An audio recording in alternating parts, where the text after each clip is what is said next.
بسم الله الحمد لله والصلاة والسلام على رسول الله ربي يسر ولا تعسر ربي تمم بالخير فتح بك نستعين. Assalamu alaikum wa rahmatullahi ta'ala wa barakatuhu. Hürmetli cemaat, adettiği İmam As-Suyuti rahimahullahu ta'ala'nın Şarh-ı Sudur qabr ahvallarına қатысты kitabın жалғастырамыз. قال المصنف رحمه الله تعالى باب ذكر الموت والاستعداد له. Өлім туралы және де сол өлімге дайындалу туралы тақырып.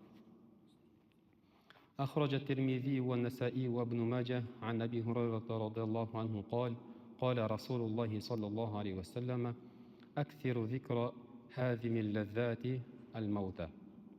Peygamberimiz sallallahu aleyhi ve sellem айтты: Дүниедегі ләззат қызықтың жаңағы кесіп түсіретін қызықты осы дүниедегі ләззатты кесіп түсіретін өлімді көп не істеңдер, еске алыңдар. Егер бұл жерде хадим деген сөзді сақау зә қылып оқысақ, сондай мағына шығады дейді. Ал егер хадим дәлмен оқысақ, онда ләззаттарды бұзушы деген мағына шығады. Осы дүниедегі ләззаттарды бұзатын өлімді не істеңдер, көп еске алыңдар деп айтты Пайғамбарымыз саллаллаху алейхи ва саллям. وأخرج ابن ماجه عن ابن عمر رضي الله عنهما قال سئل رسول الله صلى الله عليه وسلم فأي المؤمنين أكيس. Bir күні Пайғамбарымыз саллаллаху алейхи ва салламнан: Алланың елшісі, мұсылмандардың, мүминдердің ішіндегі ең ақылдысы кім деп сұралды дейді. Қала Пайғамбар саллаллаху алейхи ва саллям айтты: Аксарухум лил маути зикрун. Өлімді көп еске алатындары. Ва ахсанухум лима ба'даху исти'дадан. Және де өлімнен кейінгі нәрсеге ең жақсы дайындалғандары. Өлімнен кейінгі нәрсеге ең жақсы дайындалғандары. Улаикал акияс, міне солар ақыллылар деп айтты. Міне солар ақыллылар. Ақылды адам өз-өзін тәрбиелеп, өз-өзін көп есепке алған адам. Және де өлімнен кейінгі нәрсеге дайындалған адам. Уал-аджизу, ал әлсіз адам дегеніміз ман атба'a нафсаху хаваха, нәпсінен артынан ерген адам, нәпсінің артынан ерген адам. Ва таманна алаллах, және де ешқандай амал істеместен, Алла Тағала кешіреді ғой, Алла Тағала мейірімді ғой деп не істеген, жаңағы амал істеместен, тәубе қылмастан, Аллаға үміт еткен адам дейді. Алланың кеңшілігінен үміт еткен адам. Ешқандай тәубе қылмастан, амал істеместен дейді. Ва ахраджа айдан ан Атаил ал-Хурасани рахимахуллаху та'ала قال مر رسول الله صلى الله عليه وسلم بمجلس قد استعلاه الضحك. Bir күні Пайғамбарымыз саллаллаху алейхи ва саллям бір мәжілістің, сахабалардың қасынан кетіп баратса, сахабалардың күлкілері қатты шығып жатыр екен. Сахабалардың күлкілері қатты шығып жатыр екен. Фақала сита, Пайғамбар саллаллаху алейхи ва саллям айтты: Шубу мәжлисакум би мукаддирил лаззат. Мәжілістеріңді ләззатты лайлайтын, осы дүниедегі ләззатты лайлайтын нәрсемен араластырыңдар деді, мәжілістеріңді. Қалу ва ма мукаддирул лаззат. Сонда бұл немізді ләззатты лайлайтын нәрсе не деген кезде сахабалар қала әл-мауту, өлім деп айтты. Былайша айтқан кезде күлсең рұқсат, күлу рұқсат жалпы шариғатта, бірақ көп күлкі не зиян, көп күлкі жүректі өлтіреді. Сол үшін егер көп күлсең, онда соны арасына не істеп қой, өлімді еске алып, қайттан өз-өзіңді басып қой.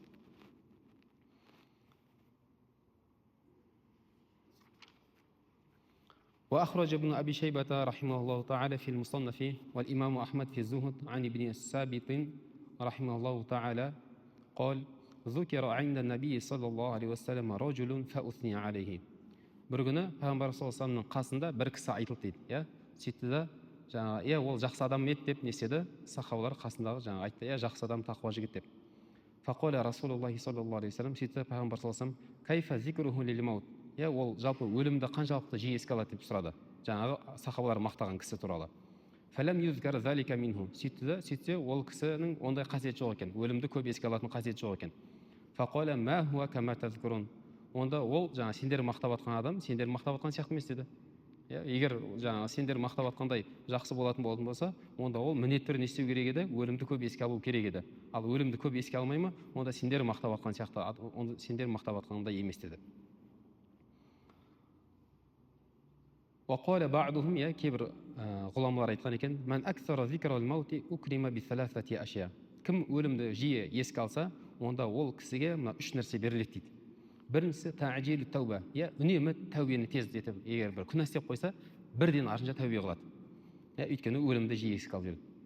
Екінші қасиет уақанаатул қалб, және де жүрегі қанағатшыл болады. Жүрегі қанағатшыл деген кезде қолындағы Алланың берген нәрсесіне не қанағатшыл болады. Өлімді жиі еске алса. Уанашатул ибада, және де құлшылыққа сергек болады деді. Өлімді көп еске алып жүрген кісі құлшылыққа сергек болады.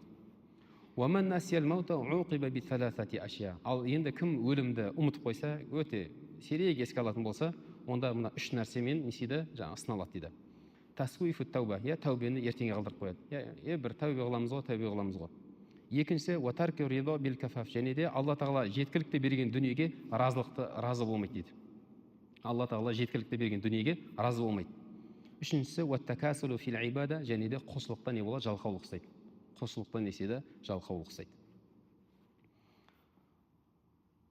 وقال التيمي رحمه الله تعالى شيئان قطعا عني لذاذة الدنيا. Ат-Тайми рахимахулла айтады, екі нәрсе бар дейді, екі нәрсе мендегі дүниеге деген қызығуымды неседі? Кесті дейді. Ол не десе? Бірінші зикрул маут, өлімді еске алу біріншісі. Екіншісі зикрул уқуфи байна ядай Иллахи таала, және де екіншісі Алланың құзырында тұруды жаңағы ойласам, және де өлімді еске алсам, сол несет дейді менен осы дүниенің ләззатын кесіп түсіреді. وقال بعضهم في قوله تعالى استعيذ بالله ولا تنسى نصيبك من الدنيا. Жалпы Құранда дүниедегі несібеңді ұмытпа деген аят жайында бір ғалымдар былай деген екен. Хуал кафану, дүниедегі несібеңді ұмытпа деген ол кефен дейді. Кепен, қазақша кепен дейміз ғой. Негізі араб тілінде кафан. Жаңа адам қайтыс болған кезде жаңа кепен дейміз ғой. Жаңа ақ мата, сол кепен. Алла тағала дүниедегі несібеңді ұмытпа деп жатқаны жаңағы сол кепен дейді. Былайша айтқан кезде дүние тап-тап, бірақ ең соңында бәрібір сол бір ақ матаға оралып кететінді не істеме, ұмытпа деген мағына дейді.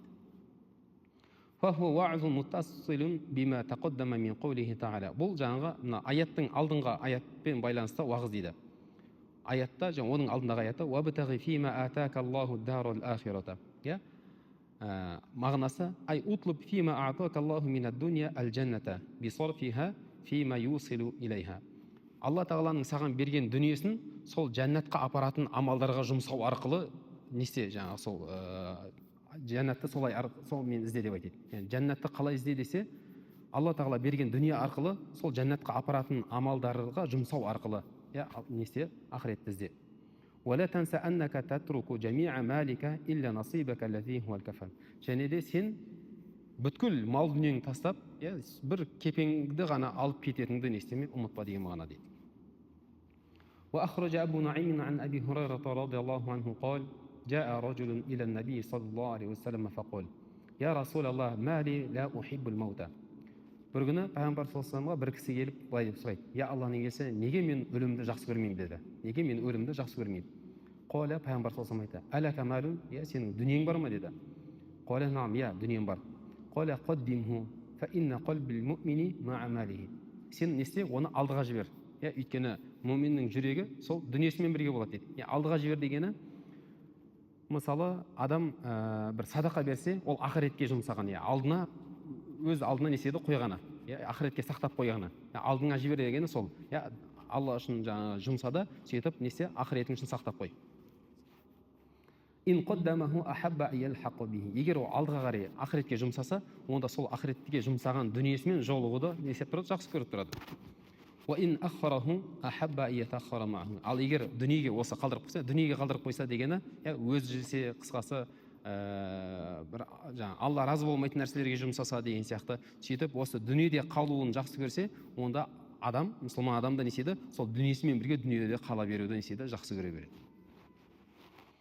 وأخرج سعيد بن منصور عن أبي الدرداء رضي الله عنه قال موعظة بليغة وغفلة سريعة. Бір күн Абу Дарда радиаллаху анху сахаба айтады: кейде адам неседі, өте бір әсерлі, қатты әсерлі уағыз естиді, өте жүректің түбіне өтіп кететін. Бірақ дейді, соның артынша бірден адамның жүрегі неседі, ғафлетке түсіп кетеді. Бағана ғана уағыз тыңдап жылаған сияқты едің, лезде неседің, ғафлетке түсіп кетті. Кафа бил маути ва'изан. Уағызшы ретінде өлім жеткілікті дейді. Уағызшы ретінде өлім жеткілікті. Ва кафа биддахри муфарриқун.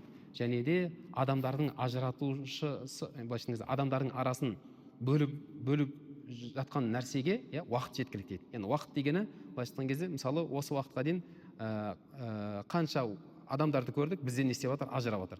Былайша айтқан кезде қандай мағынада, как будто сол уақыт не істеп жатқан сияқты, бізді ана адамдардан ажыратып жатқан сияқты.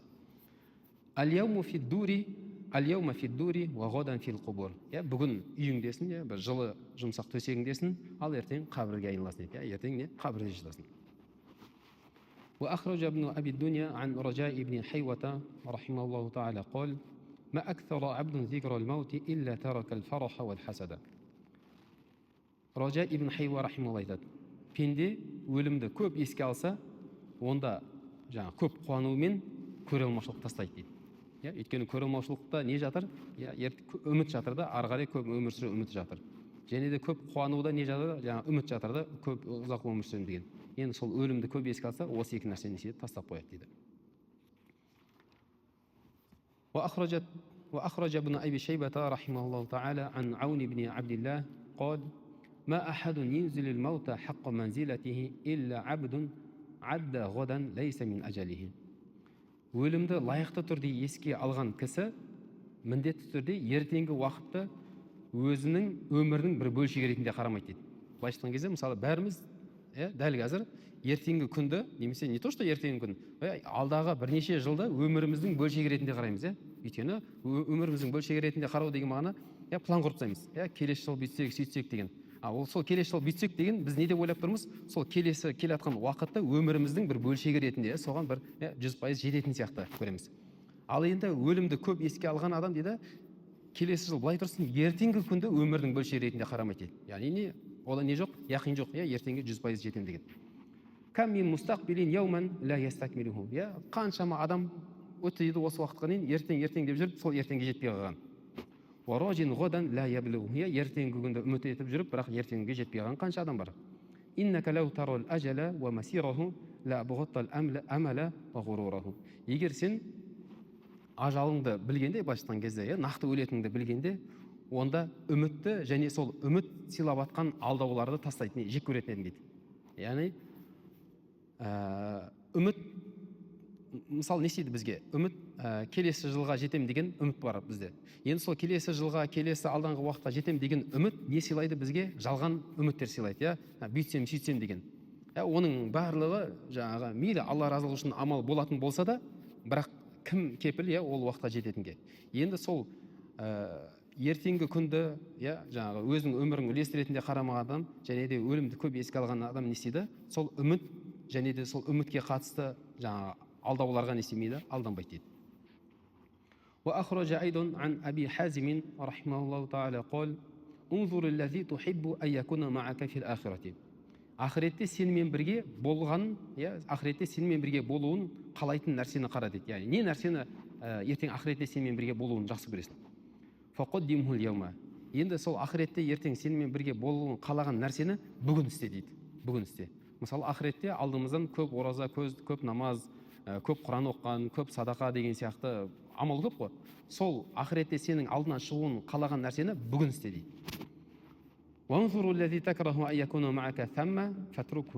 Және де ақыретте сенімен бірге болуын жек көретін нәрсені қара дейді. Ақыретте не нәрсені сенімен бірге болуын жек көресің, сол нәрсені бүгін тәрк ет дейді. Мысалы, ақыретте ғаплеттікті жек көреміз, жаңағы намаз оқымауды, немесе бір күнә істеуді, мысалы, ақыретте алдымыздан, сол күнә алдымыздан шығуын жек көреміз ғой, онда оны бүгін таста дейді. وأخرج عن مجمع التيمي قال ذكر الموت غنى. مجمع التيمي رحمه الله айтады, өлімді еске алу ол байлық деп айтады. Өлімді еске алу ол байлық. Бағана айтқанымыздай, өлімді еске алған адам не істеді? Қолындағы Алла Тағаланың берген жеткілікті дүниеге қанағатшыл болады. وأخرج عن شميت رحمه الله تعالى قال من جعل الموت نصب عينيه لم يبالي بضيق الدنيا ولا بسعتها. Шумайт рахималла айтады, кім өлімді көз алдында ұстап жүрсе дейді. Көз алдында дегені үнемі өлімді еске алып жүрсе, онда дүниенің тарлығына да, кеңдігіне де мән бермейді дейді. Дүниесі тар болсын, кең болсын, бай болсын, кедей болсын істемейді, оған істемейді, мән бермейді. Өлімді үнемі еске алып жүрген кісі. وأخرج ابن عساكر رحمه الله تعالى عن علي بن أبي طالب رضي الله عنه قال القبر صندوق العمل. علي رضي الله عنه дейді, қабір амалдың сандығы. Қабір амалдың сандығы. Енді сандық деген кезде әдетте не істейміз? Сандыққа бір нәрсе жинаймыз. Сол ертең қабірде не істейді? Сол жаңағы амалымыз не істейді? Ашылады. Және де өлімнен кейін шынайы саған хабар келеді. Шынайы хабар қашан келеді? Өлімнен кейін келеді. Өлімге дейін белгісіздік болып тұрады. Не жәннат, не тозақ деген сияқты, немесе жалпы жағдайымыз қалай болатындығы. Бірақ өлім келгеннен кейін шынайы хабар келеді дегені, өлім сәті келген кезде адамға жаңағы ары қарай болатын ақыреті сол кезде белгілі болып тұрады. وأخرج الترمذي عن أبي هريرة رضي الله عنه قال رسول الله صلى الله عليه وسلم ما من أحد يموت إلا ندمه. Пайғамбар саллаллаху алейхи ва саллям дүниеден өткен адамның барлығы өкінеді деді. Қалу ва ма надаматуху я Расулаллах. Алланың елшісі не нәрсеге өкінеді дейді. Қала ин кана мухсинан надима алла якуна зад.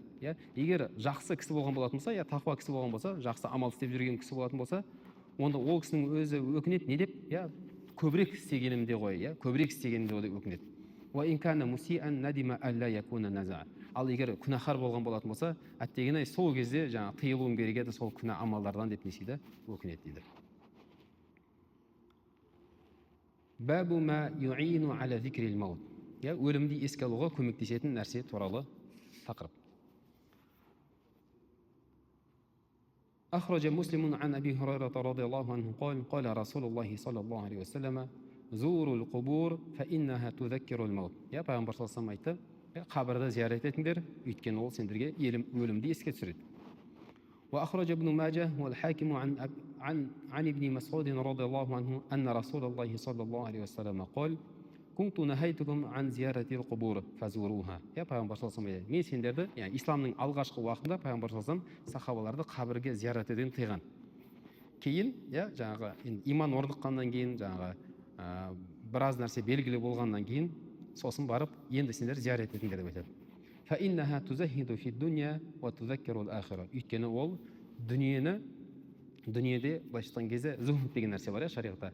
Зухд деген нәрсе жалпы жүрекпен дүниеге мән бермеу. Қолда дүние ұстау проблема жоқ, бірақ жүрекпен дүниеге мән бермеу, міне шынайы зухд деген сол. Кейбір адамдар зухд деген кезде андай бір кедей болу емес, бәлкім дүниені істемеу, жүрекке кіргізбеу.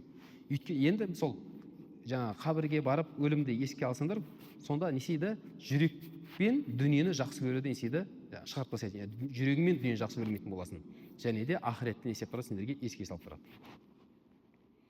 وأخرج أيضا عن بريدة رضي الله عنه قال رسول الله صلى الله عليه وسلم كنت نهيتكم عن زيارة القبور فزوروها ولتزدكم زيارتها خيرا. тура сол бағанағы риуаят қосайды. Пайғамбар саллаллаху алейхи ва саллям сендерді қабірге зиярат етуден тыйған едіңдер, енді не істеңдер, зиярат етіп барып тұрыңдар. Және де сол сендердің зияраттарың сендердің жақсылықтарыңды арттырсын дейді.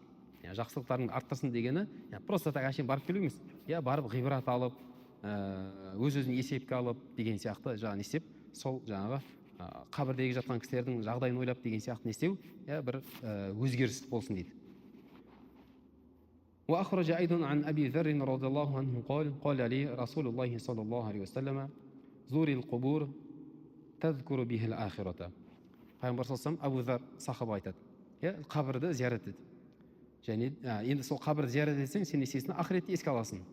Уағсилил маута, және де қайтыс болған адамдарды несе жуындыр. Фа инна муалажат жасадин хауин мауизатун балиғатун. Өйткені рухы шығып кеткен өлі денені жуу өте үлкен уағыз дейді. Өте үлкен уағыз. Уассали алал жанаиз, және де жаназаға қатыс, жаназа оқып тұр. Лаалла залика юхзинука. Бәлкім сол нәрсе сені несейді қайғыртады. Мысалы жаназаға қатысып тұру сені несейді жүрегіңе бір қайғы түсіртіп, ақыретті еске салып. Фа иннал хазина фи зиллиллахи ятаарраду ликулли хайрин. Өйткені үнемі қайғыда, қайғыда деген мақсат мүлдем күлмеу емес, бәлкім ақыретті еске алып, өзінің ақыретте жағдайы не болады, соны ойлап қайғырып жүрген кісі қияметте Алланың несінде кеңшілігінде болады да бүткіл жақсылыққа кенеледі дейді. Алланың кеңшілігінде болып несейді бүткіл жақсылыққа кенеледі. Бабу тахсини зони биллахи вал хауфу минху. Алла туралы жақсы ойлау және де Алладан қорқу туралы тақырып. أخرج الشيخان عن جابر رضي الله عنه قال سمعت رسول الله صلى الله عليه وسلم يقول قبل وفاته بثلاث. Жабир радиаллаху анху айтады, Пайғамбарымыз саллаллаху алейхи вассалам дүниеден өтпей тұрып 3 күн бұрын былай деп айтқан еді дейді. Ла ямутанна ахадукум илля ва хуа юхсину зонна билла. Алла жайында жақсы ойламайынша ешқайсың дүниеден өтпесін деп айтты. Алла жайында жақсы ойламайынша ешқайсың дүниеден істемеңдер, өтпеңдер деп айтты. وأخرج ابن أبي الدنيا في كتاب حسن الظن وزاد فإن قوما قد أرداهم سوء ظنهم بالله. Осы риуаяттың жалғасында былай деп айтты. Расында сондай бір адамдар өтті дейді, оларды Алла жайында жаман ойлау оларды құртты дейді. Сондай бір қауым болды, оларды құртқан не нәрсе? Алла жайында олар жаман ойлады. فقال لهم تبارك وتعالى сөйтіп сол Алла жайында жаман ойлаған кісілерге Алла тағала былай деп айтады. استعيذ بالله وذلكم ظنكم الذي ظننتم بربكم أرداكم فأصبحتم من الخاسرين. Міне сол сендерді Алла жайында ойлап жүрген жаман ойларың нешеді, сендерді құртты. Сөйтіп міне нағыз қасіретке ұшырағандардың қатарында болдыңдар. Былайша айтқан кезде енді заманымызда ол қандай кісілер десе, кейбір кісілер болады, бір дін туралы айтылған кезде, намаз туралы айтылған кезде, кейбір кісілер болады, Алла сақтасын, әсіресе жасы үлкен кісілер, болды, біз түзелмейміз, біз сол совет үкіметінің адамдары, енді бізді Құдай кешіреді дейсің ба деген сияқты сондай өте ауыр сөздер бар. Ол деген сөз яғни Алланың атынан үкім шығарып сонымен тең. Былайша айтқан кезде кім айтты Алла тағала кешірмейтін де. Сөйтті де не істеді? Алланың атынан үкім шығарып тастап, сондай кісілер Құдай сақтасын не істеді? Ертең ақыретте қасіретке ұшырағандардан болады. وأخرج أحمد والترمذي وابن ماجه عن أنس رضي الله عنه أن النبي صلى الله عليه وسلم دخل على شاب وهو في الموت. Bir күні Пайғамбар саллаллаху алейхи вассалам бір жас жігітке кірді дейді үйіне. Сөйтсе, ол жігіт өлім аузында екен. Қала кайфа таджидук? Жағдайың қалай деп сұрайды кісі жігіттен. Қала арджуллаха ва ахафу зунуби. Алладан үмітім бар, сонымен қатар күнәларымнан қорқам деді жас жігіт. Фақала Расулуллахи саллаллаху алейхи вассалам لا يجتمعان في قلب عبد في مثل هذا الموطن إلا أعطاه الله ما يرجوه وأمنه مما يخاف. Пайғамбар саллаллаху алейхи вассалам сол жағдайды көріп тұрып былай деп айтты. Қандай да бір пенденің жүрегінде дәл осы сәтте, яғни өмірден өтейін деп жатқан кезде осы екі нәрсе жиналса, күнәсінен қорқып және Алладан үміт ету, жаңағы сол өлім сәтінде қандай да пенденің жүрегінде жиналса, міндетті түрде Алла тағала үміт еткен нәрсесін береді де, қорыққан нәрсесінен аман қылады дейді. Қорыққан нәрсесі күнәсінен яғни азаптаудан аман қылады да, Алла тағаланың кеңшілігін үміт етті ме, Алла тағала кеңшілігін береді. وأخرج الترمذي الحكيم في نوادر الأذن عن الحسن رحمه الله تعالى قال بلغني عن رسول الله صلى الله عليه وسلم أنه قال ربكم. Хасан аль-Бисри رحمه الله айтады, маған Пайғамбар саллаллаху алейхи вассаламнан мынандай бір хабар жетеді. Және Пайғамбар саллаллаху алейхи вассалам былай деп айтты. Қала раббукум, яғни Пайғамбар саллаллаху алейхи вассалам Раббыларың айтты деп былай деп айтыр. Ла ажму аля абди хауфайни. Алла тағала айтты, мен пендеме екі қорқынышты жинамаймын. Уала ажмау лаху амнайни. Және де мен пендеме екі амандықты жинамаймын деп айтты. Ол мағынасы не десе, фаман хафани фи дуния аммантуху фил ахира. Кім менен дүниеде қорқса, онда ақыретте оған амандық беремін. Уаман аминани фи дуния ахафтуху фил ахира. Ал кім дүниеде менен амандық баштан кезде дүниеде менен қорықпаса, ақыретті ойламай, жаңағы барғансын көреміз ғой деген сияқты сондай бір амандықта сезінсе өзін, енді Құдай мені азаптайды дейсің ба деген сияқты сондай оймен жүрген болатын болса, онда мен ол пендемді ақыретте не істеймін? Қорқытамын дейді. Дүниеде менен қорықпағанда ақыретте қорқытамын дейді. وأخرج ابن المبارك عن ابن عباس رضي الله عنه قال إذا رأيتم بالرجل الموت فبشروه. Абдулла ибн Мурак Аббас радиаллаху анху айтады, егер бір кісінің өлім сәтінде жатқанын көрсеңдер, онда оны сүйіншілеңдер. Яғни сүйіншілеңдер дегені, иншалла Алла тағала сені кешіреді деп, жаңағы Алланың мейірімін айтып, сондай несіңдер, көмектесіңдер дейді. Лиялқа раббаху ва хуа хасану зонни билла. Алламен, Алла жайында жақсы оймен несесін жолығу үшін дейді. وَإِذَا كَانَ حَيًّا فَخَوِّفُوهُ. Ал егер тірі болатын болса, тірі кісілерге қатысты болатын болса, онда оны қорқытыңдар. Былайша айтқан кезде, тірі адам, Алладан қорқуды көп еске алған жақсы, не істегеннен гөрі, Алла тағала кешіреді ғой деп ойлағаннан гөрі. Өйткені Алла кешіреді ғой деген жаңағы үміт адамды не істейді? Көбінде күнә істеуге, тәубені кешіктіруге, сондай нәрсеге итермейді. وأخرج ابن عساكر عن أنس رضي الله عنه قال قال رسول الله صلى الله عليه وسلم لا يموتن أحدكم حتى يحسن الظن بالله. Я пайғамбар саллаллаху алейхи айтты. Сендердің ешбірің Алла жайында жақсы ойламайынша дүниеден өтпесін. فإن حسن الظن بالله ثمن الجنة. Өйткені Алла жайында жақсы ойлау жәннаттың құны деп айтты. Енді жәннаттың құны деген кезде ғалымдарымыз айтады. Асылы адам амалымен жәннатқа кірмейді. Хадисте لا يدخل أحدكم немесе لا يدخل أحدكم عمله الجنة деп айтты хадисте. Сендердің еш қайсыңды амалы жәннатқа кіргізбейді деп. Сөйтіп сахабалар жаңа сұрайды, я Алланың елшісі тіпті сіз ба деп сұрайды. Сөйтіп пайғамбар саллаллаху алейхи вассалам, хатта ана, я тіпті мен дейді. Илля айятағамадан яллаху би рахматин минху. Тек Алла тағала өз кеңшілігімен қоршамаса, әйтпесе менің өзім амалыммен жәннатқа кіре алмаймын деді. Ал енді аятта қалай түсінеміз десек, жаңа удхулу бима кунтум та'малун, амал істеген амалдарыңа сай жәннатқа кіріңдер деген аятта қалай түсінеміз десек, ғалымдарымыз айтады. Ол дейді, жәннатқа кіру Алланың кеңшілігімен дейді. Ал жәннаттың ішіндегі дәрежелер дүниеде істеген амалға байланысты дейді. Сол үшін амал маңызды, бірақ соншалықты маңызды емес, жаңа біз амалымызға сүйенетіндей. Өйткені жаңағында адам амалына сүйеніп, Алланың мейіріміне емес, амалына сүйеніп қалатын болса, онда ол не қорқынышты жағдай. Сол үшін пайғамбар саллаллаху алейхи вассаламның Алла жайында жақсы ойлау жәннаттың құны деп атқан сол. وأخرج ابن أبي الدنيا عن إبراهيم النخعي رحمه الله تعالى قال كانوا يستحبون أن يلقنوا العبد محاسن عمله عند الموت حتى يحسن ظنه بربه أو حتى يحسن ظنه بربه. Ибрахим ан-Нахаи рахималлаху айтады. Бұрынғы ізгілер дейді, кісі қайтыс болайын деп жатқан кезде, енді өлім сәтінде жатқан кезде, оның жақсы амалдарын еске түсіреді екен. Жақсы амалдарын еске түсіріп, сен осылай жаңағы мысалы айтайық, пәлен хатым қылдың, умраға бардың, ата-анаңа жақсылық қылатын едің, әйтеуір намаздан қалмайтын едің деген сияқты сондай жақсы амалдарын еске салып тұрады. Неге? Чтобы Алла жайында жақсы үміт етіп, Алланың жағында не істеу үшін, Алла жайында жақсы ойлап, ойын дұрыстау үшін.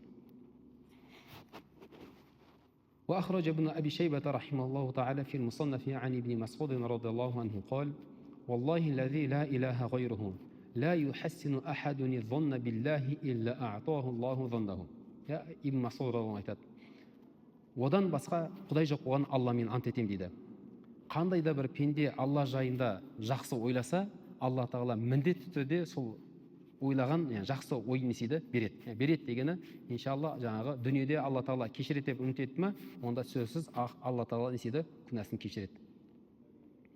وأخرج أحمد عن واثلة رضي الله عنه قال سمعت رسول الله صلى الله عليه وسلم يقول الله تعالى أنا عند ظن عبدي بي فليظن بي ما شاء. Пайғамбар саллаллаху алейхи вассалам Алла тағала былай деп айтты дейді. Алла тағала айтты дейді, мен пендем мен жайында қалай ойласа, мен солаймын. Пендем мен жайында қалай ойласа, мен солаймын. Сондықтан мен жайында қалаған нәрсесін ойласын. Бұл жерде де қай мағына деп айттық, иншалла Алла тағала кешірімді деген, сол жаңа сондай ой болатын болса, сондай үміт болатын болса, Алла тағала кешіреді. Бірақ жаңағындай жаман ой болса, бізді Құдай кешіреді дейсің ба деген сияқты сондай жаман ой болатын болса, онда Алла тағала сақтасын, Алла тағала кешірмеуі де мүмкін. وأخرج ابن المبارك رحمه الله تعالى وأحمد والطبراني في الكبير عن معاذ بن جبل رضي الله عنه أن رسول الله صلى الله عليه وسلم قال إن شئتم أنبأتكم ما أول ما يقول الله للمؤمنين يوم القيامة. Bir күні пайғамбар саллаллаху алейхи вассалам айтады, қаласаңдар қиямет күні Алла тағала мүминдерге ең бірінші айтатын нәрсені айтайын. وما أول ما يقولون له. Және де мүминдердің Аллаға ең бірінші айтатын нәрсесін. Былайша кезде Алла тағала мүминдерге ең бірінші айтатын нәрсе, және мүминдердің Аллаға ең бірінші айтатын нәрсесін айтайын ба сендерге деп айтты пайғамбар саллаллаху алейхи вассалам. Қулна наам я расулаллах. Айтыңыз Алланың елшісі деп айтты. Қала фа инна Аллах яқулу лил муминин. Алла тағала қиямет күні мүминдерге былай деп айтады. Хәл ахбабтум лиқаи. Мен жолығуды дүниеде жақсы көрдіңдер ме? Дүниеде менімен жолығуды жақсы көрдіңдер ме? Фаяқулуна наам я раббана. Раббымыз, әлбетте, сенімен жолығуды жақсы көрдік. Фаяқулу лима. Алла тағала сұрайды, неге? Не үшін менімен жолығуды жақсы көрдіңдер? Фаяқулуна, мүминдер былай айтады, раджауна афуака ва мағфиратак. Өйткені сенің мейіріміңді, сен бізді кешіреді деп үміт еттік. Фаяқулу қад ваджабат лакум мағфирати. Сөйтіп Алла тағала, онда менің жаңағы кешірім сендерге уәжіп болды деп айтады. Уәжіп болды дегені, мен сендерді не істеймін, міндетті түрде кешірем деп Алла тағала айтады деді. وأخرج ابن المبارك رحمه الله تعالى عن عقبة بن مسلم قال ما من خصلة في العبد أحب إلى الله من أن يحب لقاءه. Уақба ибн Муслим рахималла айтады, пендеде Алла тағалаға башtan кезде пендедегі сондай бір қасиет бар, сол қасиет Алла тағалаға ең башtan кезде Аллаға ең сүйікті қасиет пенденің бойындағы, пенденің Алламен жолығуды жақсы көруі дейді. Адам Алламен жолығуды жақсы көрсе, Алла тағаланың сол пендесіндегі ең жақсы көретін несі, қасиеті сол дейді. وأخرج ابن أبي الدنيا والبيهقي في شعب الإيمان وابن عساكر عن أبي غالب صاحب أبي أمامة رضي الله عنه قال كنت بالشام. أبو أمامة رضي الله عنه жаңағы досы айтады, мен Шам еліндедім, қазіргі Сирия жақ. فنزلت على رجل من قيس من خيار الناس. Сондай адамдардың ішіндегі ең жақсы болған Қойс тайпасынан болған бір кісінің үйіне қонаққа кірдім дейді. وله ابن أخ مخالف له. және оның бауырының баласы бар екен дейді. Сол жаңа кісіге үнемі қарсы шығады екен. Үнемі қарсы шығатын ағасының ба немесе інісінің ба бір баласы бар екен. يأمره وينهاه ويضربه فلا يطيعه. Оны ұрады, соғады, бірақ оған бойұсынбайды екен.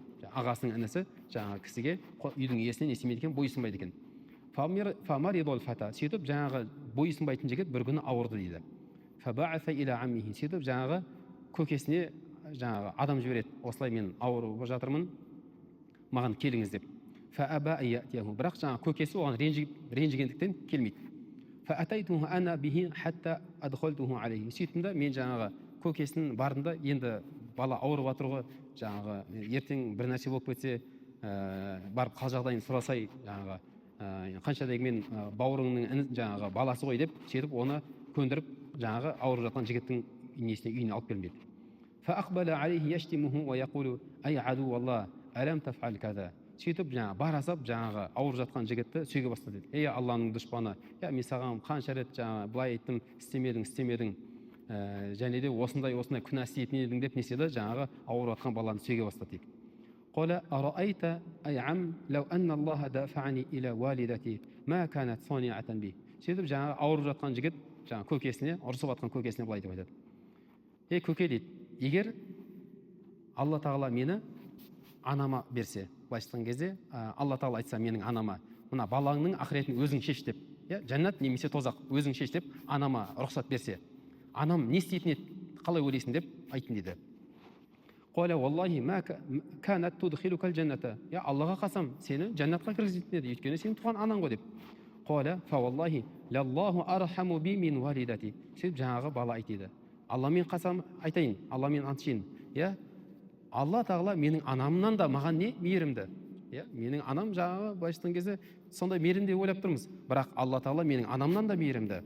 فقبل الفتى. сөйтіп сол сәтте сол сөзді айтып жатқанда бала жігіт неседі, жаны шығып қайтыс болды еді.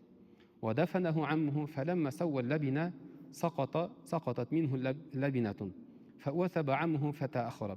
сөйтіп жаңағы жерлеп жатқан кезде, кірпішін қойып жерлеп жатқан кезде бір кіші түсіп кетті да, сөйтіп ана қабірдегінің ішіне болып жатқан жағдайды баған көкесі көрді дейді.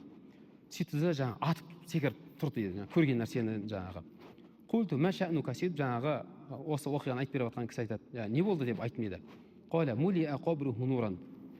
Жаңағы ағамның баласының қабірі, мынау жаңағы інімнің қабірі былайшытқан кезде нұрға толып кетті дейді. және де көз жететін жерге дейін оған несе дейді, қабірі кеңейтілді деп айтты дейді. Жаңағы оқиғадағы бізге керек жері не? Алла тағала жайында не істеу? Жақсы ойлау.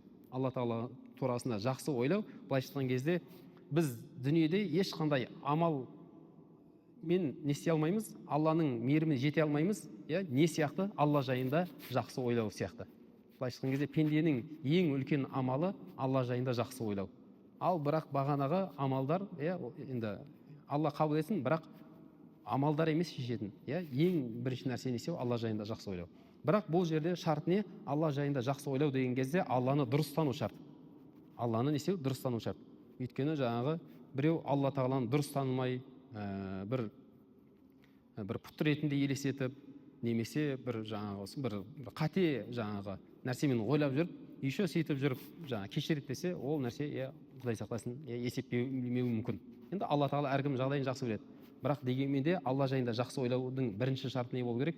Сенімі дұрыс болу керек, ақидасы дұрыс болу керек. Сосын барып жаңағы алла жайында жақсы ойлауы иншалла не істейді, көмегі тигізеді. Субханак Аллахумма бихамдик, нашхаду ан ла илаха илля ант, настағфирука ва натубу илейк. Алла тағала естіп білгендерімізге амал қылып, амалымызда ықыласты болуымызды нәсіп етсін.